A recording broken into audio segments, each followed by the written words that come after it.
บายดีมื้อนี้ทางเฮาก็มาอัปเดตงานรถ Revo เนาะหลังจากทางเฮาได้พ่นสีใหม่หมดคันสำเร็จแล้วเนาะขั้นตอนต่อไปก็แม่นสิพ่นสีช่วงล่างให้ลูกค้าเนาะบัดนี้ก่อนสิพ่นเนาะทางเฮาจะอัดสีอนามัยจะคัดจะถูให้ลูกค้าซะก่อนเนาะก่อนสิเฮ็ดสีช่วงล่างให้ลูกค้าเนาะ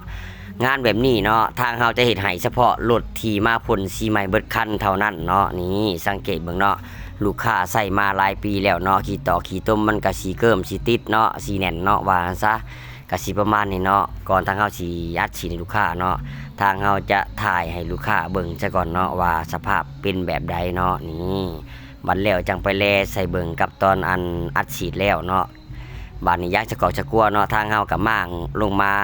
อนามัยลูกค้าซะก่อนเนาะบ่แม่นว่าสิใส่ให้ลูกค้าส่งงานแบบนี้เลยเนาะบ่แม่นเนาะทางเฮาจะอนามัยลูกค้าจบเจือเนาะเฮ็ดจบเจือให้ลูกค้าว่าซะบ่อนใดบ่จบบ่งามก็จัดให้เพิ่นเนาะ